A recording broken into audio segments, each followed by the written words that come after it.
أعوذ بالله من الشيطان الرجيم بسم الله الرحمن الرحيم. Court àti wà ní court fún kéèsì ìyá Ọ̀ṣun. Assalamu alaikum. Alaikum. Ẹ̀rọ sà. Báwo lẹ fi ti? Alhamdulillah.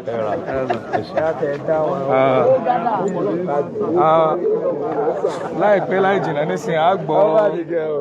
information lẹ́nu gbogbo àwọn ọba wa mọ́tídé tí mo wà nù àti pẹ́ ni. Àbá amẹ́lùsẹ̀ àbá àgẹ́ráwọn kúmọ̀ lọ. Mọ́làmí Yusuf Adépọ̀jù àwọn ọmọ pẹ̀lú wa níbí. Assalamu alaikum sà. Tọ́ ẹ jẹ́ ká lọ síbẹ̀. A ní fàní àti gbọ́ ní tó ṣẹlẹ̀ lọ́dọ̀ àwọn tí wọ́n wà nínú kóòtù.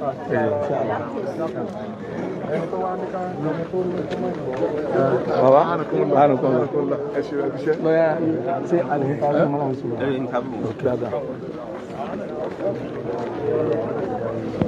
Alhamdulillah.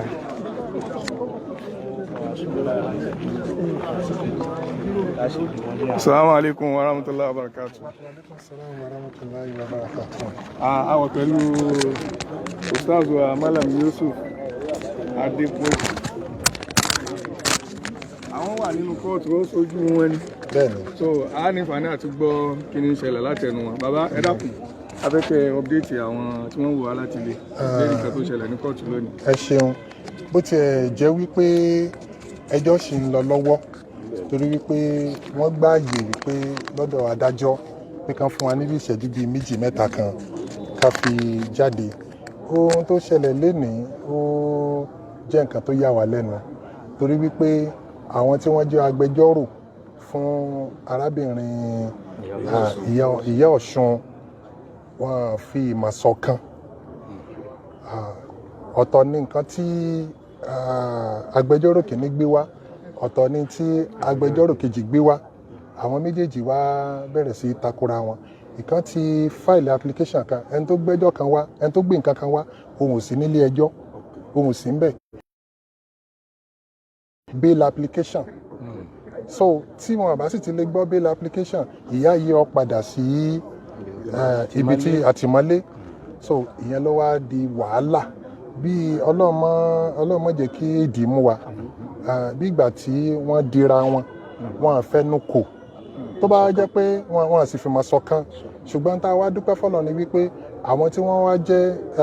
lọ́ọ̀yà tàwa mùsùlùmí, àwọn náà tún wá ń kọ́ wọn wípé ẹ bá ṣe báyìí láti fi kẹ́ ẹ ṣàánú ìyá yìí. Àwọn náà tún wá ní ẹ béèrè lọ́wọ́ adájọ́ pé kó fún yín níbi ìṣẹ́jú bíi mélòó kan ká fi jáde síta kẹ́ ẹ fi jọ lọ sọ̀rọ̀ papọ̀. Ẹ tẹ́ pè lórí fóònù ni o bí wọ́n sì lè ṣàlàyé wípé a ti gba instruction o wípé ká gbé nínú àwọn kan tẹ́ fáìlì kán fi lè ráyè gbọ́ ọ̀rọ̀ bail application. Láì ṣe yẹn ìyá yìí ó padà sí àtìmọ́lé. Tí tá a bá conclude á sọ pé wọ́n àṣàsí èdì wọ́n dira wọn torí pé kò yẹ kí agbẹjọ́rò ìyá Ọ̀ṣun méjì kan tún takora wọn. Bó ṣe rí gẹ́lẹ́gan nìyẹn. Alhamdulillah. Ẹ̀dákun ìbéèrè tí èmi fẹ́ bí wọn ẹ̀dákun wọn bínú. Òun ni pé ẹ sọ̀rọ̀ kan nísìnyí pé àwọn lọ́ọ̀yà àti ti mùsùlùmí wọ́n ń kọ́ wọn ní bí wọ́n ti ṣe. So eléyìí já mọ̀ pé yóò jẹ́ béèrè lábẹ́ rẹ̀. Táwọn kan fi ti sí ọ̀dọ̀ àwọn mùsùlùmí pé àtàwọn lọ́ọ̀yà wa àtàwọn àfáà wa oníjàgídíjàgan ni wá. Sẹ́yìn tó ṣẹlẹ̀ ń kọ́tù iná ju ìjàgídíjàgan. Tó bá jẹ́ oníjàgídíjàgan, nígbà tá a ti rí wípé ààyè ti wà láàrin wọn, ó yẹ ká dúró lórí wípé wọn fi mọ̀ ṣọ̀kan kẹjọ́ sì parí bẹ̀ kán ní kí ìyá máa lọ sátìmọ́lé. Ṣùgbọ́n nítorí pé a fẹ́ràn wípé kí àlàáfíà jọba, a sì ti rí pé àánú wà lára wa, ti rí wípé body language gbogbo àwọn mùsùlùmí kódà tó fi dórí àfáà wa Òkútagídí, gbogbo wọn àtàwọn lọ́ọ̀yà wọ́n fẹ́ kí ìyá ẹ̀ kú látìmọ́lé lénìí. Òun la tún ṣe wá ń kọ́ wọn wípé àwọn lọ́ọ̀yà wa ló tún kọ́ wọn wípé ẹ gbà yọ̀ǹda fún bí ìṣẹ́jú bíi méjì bíi márùn-ún ká fi bọ́ta kẹ́ ẹ fi lọ yanjú ara yín, kẹ́ ẹ fi wálé káwọn ìyá ilé kúrò ní àtìmọ́lé lénìí. Eléyìí tọ́ka sí pé àwa mùsùlùmí ẹlẹ́sìn àlàáfíà tó sì fààyè gba àlàáfíà ní wàásù. Adúpẹ́ fún yín, Ọlọ́run bá wa san yín lẹ́san. Nísìnyí báyìí tí ń já sí wípé lẹ́yìn ìṣẹ́jú mẹ́wàá nísìnyí á padà tún á padà sínú ilé. Bọ́bá wa jẹ́ wípé láàrin àwọn lọ́ọ̀yà àwọn ìyá Ọlọ́sùn bí wọ́n bá finú konú tí wọ́n fi mọ̀ ṣọ̀kan kíyà padà síbi tó ti wá ṣùgbọ́n tọ́lọ́ ń bá wọn yanjú ẹ̀ tán lè ráyè àmọ́ ń tó fa ìjà láàrin wọn àmọ́ a sì fẹ́ mọ̀ èyí tó kàn wá ní ẹjọ́ tá a bá wá bá bá sì láwọn ṣe tẹ́ ẹjọ́ àwọn ò fẹ́ kíyà kúrò ní àtìmọ́lé kò sí wàhálà ọwọ́ wọn náà ló wà ṣùgbọ́n àwa mùsùlùmí àwa rẹ́dì fún àlàáfíà bó ṣe rí nìyẹn. náà salamu alaikum ní ìbéèrè tí a tún fẹ́ béèrè wọ́n ní bàbá ti rí opportunity báyà bí ká lò ní bó ti dáa wọ́n ní pé ní ọ̀sẹ̀ tó lọ tí awakọ̀tọ̀ àwọn kan ń fi àbùkù kan àwọn àfa wa lérí ọ̀rọ̀ pé sẹ́yìn lẹ́mọ̀ jà fọ́lọ́run ni sẹ́yìn lẹ́mọ̀ ẹni pí ọlọ́run ni bẹ́ẹ̀ bá ya kùránì ṣe bí kùránì ọlọ́run ni kì í ṣe kùránì ti yé ẹ dákun kí ni tí ẹ ní ṣókí fún wa lérí ọ̀rọ̀ náà pé ǹjẹ́ mùsùlùmí kan lè gbárata lérí pé wọ́n fàbùkù kan lọ́hùn ǹjẹ́ mùsùlùmí kan lè farata lérí pé wọ́n fàbùkù kan náà Muhammad sallallahu alaihi wasallam. ẹ ṣeun tí wọ́n bá fi àbùkù kan Ọlọ́run tí wọ́n fi àbùkù kan òjíṣẹ́ ńlá Muhammad sallallahu alaihi wasallam tó bá jẹ́ pé ìlú tó lófin á fi tí òfin náà sì jẹ mọ́ wípé ìjìyà ti wà fún ẹni tó bá fàbùkù kan Ọlọ́run tó ráwọn ìlú kan wà bẹ́ẹ̀ bá ń bú Ọlọ́run látàárọ̀ dalẹ́ ìjọba gan tó lè mọ kún yín lọ́wọ́ torí pé ọ̀pọ̀lọpọ̀ kì í ṣe gbogbo ìlú ni wọ́n ti mọ Ọlọ́run àwọn ìlú kan wà tí wọ́n mọ Ọlọ́run tán gbà pé Ọlọ́run ò sí so tẹ́ bá wá ń bú Ọlọ́run nílùú yẹn wọ́n máa wò yín wípé ẹni tí ò sí tẹ̀ ń bú ní orílẹ̀-èdè Nàìjíríà àti ìfi gbogbo ara máa ṣe ìdájọ́ ti ṣẹ̀ríà tó jẹ mọ́ ìlànà káfíà jẹ̀yàn lọ́nà kírímínà ṣùgbọ́n àwọn ètò ṣẹ̀ríà nípa wípé ọkọ àtìyàwó wọ́n fẹ́ túká tábáwá rẹ́ nìkan sìn tó ju àlùkùránì náà kí n mú àpẹẹrẹ wá ní case study títa ní Ọlọ́run ẹ rí i pé ńgbà tó ju àlùkùránì náà yàtọ̀ sí pé ju àlùkùránì náà ọ̀pọ̀lọpọ̀ ìwà aburú ló ti dánwò tí a sọ̀rọ̀ torí wípé bá a bá gbé lọ ọ̀dọ̀ ìjọba nísìn wípé arákùnrin yìí ó ju àlùkùránì náà ìjọba ó béèrè pé ṣé kùránì lè bàbá yín àbẹ́yìn lè ra fún un sẹ́yìn lè rà fún un sójí ní mọ́ṣáláṣí yín bọ́ wá jẹ́ pé lọ́nu mọ́ṣáláṣí wa tó lọ jí kódà kó mọ̀ jóná yọ jẹ́ ìyá rẹ̀ ṣùgbọ́n ńgbà tó lè sọ pé owó ara ló ń fi rà á tí ó sì máa mẹ́rin wá pé ṣe báwọn Yorùbá kan náà wà tí àwọn àfáà kan náà wà tá ń jó ẹ̀kú ná ṣe mọ̀ wípé yóò sọ wípé ò ní freedom láti ṣe tó wù ṣùgbọ́n gbogbo ẹni tí bá ń ṣerú nǹkan báyẹn Ọlọ́run bá olùgọ́ yóò máa wòran ni nígbà tó Ọlọ́run bá wá mú yóò wá kọlu àwọn èèyàn níkọlu tí yóò wá bọ́ sí abẹ́ òfin tí ìyà ó fi jẹ yóò kọlu àwọn èèyàn níkọlu tí yóò bọ́ sí abẹ́ òfin tí aláṣẹ ó fi fìyà jẹ torí pé Ọlọ́run ò ní sọ̀kalẹ̀ wá sọ pé wọ́n ọmọ yìí àwa ń bú mi ojú àlùkùránì mi ò ṣe báyìí ṣùgbọ́n yóò fi kọlu èèyàn àwọn èèyàn láwàá fìyà jẹ bọ́bá wa kú tí ọba wa túbá yọ́sẹ̀ wa lọ jẹ̀yà tọ́lọ́ bó ṣe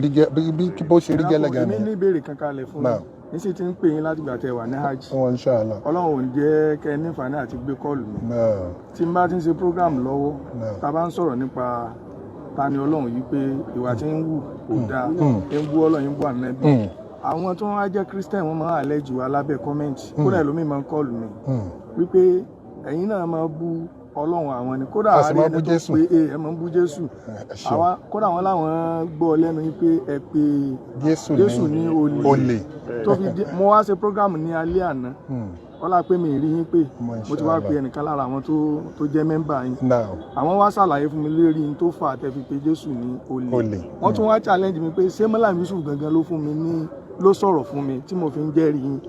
Ọlọ́run á ní ká rí yín láàárọ̀ yìí ẹ dákun ní ìṣẹ́jú sókè Ọlọ́run bá mi ṣe dáadáa fún yín bí gbogbo wa ṣe wà yín tá a bá gbọ́ tẹ́nìkan bá pariwo lẹ́yìn wa wípé ẹ wo Jésù yẹn o ànábì Ìsá ó lè ní o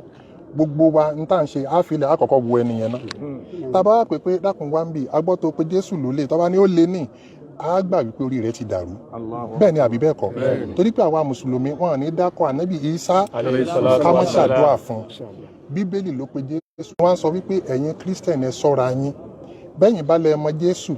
tẹ bá lẹ gbé Jésù ga ẹ gbé Jésù ga ìwé yín gangan ló ní mú ẹnu àbùkù kan Jésù nílẹ̀ Nàìjíríà tá a wà yìí bẹ́yìn bá pààkì mọ́tọ́sáìkù máṣíìnì síta tẹ́ ẹ bá ní tẹ́nìkan bá sọ pé ìjọ lọ gbé máṣíìnì yẹn wá tọ́ bá ní táwọn èèyàn bá wá challenge mi kan sọ pé olúwa ní fi ṣe ẹni tó lọ gbé yẹn ẹ dákun kí ni tó ṣe ọjà lè ní nílẹ̀ ti Yorùbá yìí ní Nàìjíríà yìí tẹ́ ẹ bá wọnú oko tí ìṣòkò yín tẹ ní káwọn ọmọlẹ́yìn máa yàgbàdo ká máa jàgbàdo kí ni wọ́n ṣe yẹn gbogbo tí wọ́n fi kan Jésù ní táwa wá ń gbé jáde wípé ẹ ṣe wá ní ànábì Ìsá gbogbo mùsùlùmí ayé mọ̀ wípé èmi gẹ́gẹ́ bí olùpèpè sójú ọ̀nà Ọlọ́run ó mọ̀ pé mi lè pe Jésù lólè kódà mi lè pe ànábì Musa lólè kódà àwọn sàbí ànábì Muhammad sallallahu alaihi wasallam a lè pe wọn lólè kódà àwọn bàbá wa nínú ẹ̀sìn a lè pe wọn lólè kódà ẹni tí ì ṣe mùsùlùmí tá a jọ ń gbélé tí ọ̀jalè ẹ̀ lè pe lólè ẹ wá wò mo wá ṣe program lánàá mo lẹ́yìn Christian ẹ̀yin lẹ tọ́ wa o mo wá mú bì kan wá nínú bíbélì níbi tí Jésù gangan fúnra lára rẹ̀ tí bíbélì sọ wípé Jésù ń bọ̀ bí olè lóru Matthew chapter 24 verse 43 ẹ dákun béèyàn bá dé bí olè lóru sọ́wọ́ kíyàn ní àbúrò olè lóru ta ló pè lólè Jésù gangan tí wọ́n wá fẹ́ máa gbìjà yìí gangan wá sọ ní John chapter 10 ní verse 8 ó ní ẹ wò mí gbogbo àwọn tó dé ṣáájú mi Musa ni o Ezekiel ni o Isaiah ni o ó ní olè àti ọlọ́ṣà ní gbogbo wọn they are thieves and armed robbers ẹ dákun ta ṣé bíbélì gan kọ́ ló wá ń ba ayé Jésù jẹ́ báyìí ọ̀pọ̀lọpọ̀ ayé ní bíbélì ti mẹ́nu àbùkù kan Jésù wọ́n ní Jésù pé màmá rẹ̀ ní arábìnrin yìí ọmọ olóríire wo ni ó pè ya rẹ̀ ní arábìnrin tínú ya rẹ̀ ó dùn a lè pè ya wa ní ìyá mi màmá mi mọ́mì my mother kódà èèyàn gbọ́dọ̀ pé ìyá rẹ̀ ní madam àbí kéèyàn forúkọ àbúrò rẹ̀ pé tàbí kéèyàn forúkọ àbúrò rẹ̀ pé ìyá rẹ̀ kéèyàn wá ní woman arábìnrin yìí ọ̀nà méjì ni Jésù ti pè ìyá yẹn bẹ́ẹ̀ ẹnu àbùkù kan ni Kùránì sì sọ wípé ànábì wa Ìsá alayhi salatu wa salam ẹrú sìn Ọlọ́run òjíṣẹ́ Ọlọ́run ni kò yájú sí ìyá rẹ̀ rí so gbogbo ilé táwọn ń kó jáde yìí ó wá ta wọn lára pé nǹkan tọkùnrin tí kìíní bá fi lè wà established ǹjẹ́ o ti dáràn báyìí wọ́n wá ní ẹja máa pariwo pé ó pe Jésù lólè ó pe Jésù lólè wọ́n mọ̀ pé ò lè possible àwọn Christian tán wá ń sọ fún àwọn tí wọ́n padà gba Islam àwọn náà wá ń pè wá lórí fóònù pé malam àwọn èèyàn wa pastor sáwọ ìgbà àti ìgbé wa gan ló pe Jésù lólè ayé mo sì fẹ́ correct ọkùnrin tẹ́ rí wájú yìí Christian ni òun náà di mùsùlùmí ni àjọṣe program lánàá ni tó náà sì ní àwọn ẹ̀rí tó dájú wípé bíbélì gan ní fi àbùkù kan Jésù kọ́lọ̀ ọba náà lánú àánú ẹ̀ kó mọ̀jà mẹ́nu àbùkù àwọn òjíṣẹ́ Ọlọ́run bó ṣe rí nìyẹn. ẹ̀yin tẹ́ máa tún sọ pé Mádàmù Yusuf Adépọ̀jù ń wẹ̀ ẹ̀yà sí ìsìlámù àwọn tó wẹ̀ láti ti. bẹ́ẹ̀ni orúkọ ọkùnrin tẹ́lẹ̀tẹ́lẹ̀ Gideon ni. Orúkọ mi tẹ́lẹ̀ ni Gideon tí mo wá láti ìjọ onírètí bíbọ̀ Jésù tó ń pè ní Seventh Day Adventist Church. Mo dẹ̀ gba Islam ní year 2011 tí mo dẹ̀ change sí Yusuf. Alhamdulillah ẹ ṣeun gan adúpẹ́ fún yín pẹ̀lú ògo Ọlọ́run tí ibi tí àríbádé náà ni wọ́n ti fẹ́ wọlé ẹjọ́ padà náà. fọ́nrán kan jáde ń jẹ ta obìnrin kan ló jáde ó ní àwọn ìmáàmù mẹ́ta kan bẹ̀ tí ọ̀run bá wọn gbé ìpèsè owó tó dé. Ó ti kọjá àjẹ ìta ilé òun ti pẹ́ ó ti pín àlè kò sẹ́ni tó lè dáhùn rẹ̀ ń bí ìyá yẹn náà ni ó wàá dáhùn kan ara rẹ̀. Ohun ẹja máa wòran àìsọ eléyìí síta ọ̀rọ̀ abẹ́lẹ̀ nù. Inshallah tábà tó ti ìmọ̀ ní méjì tábà ti jáde àmọ̀ tó ń pàdé.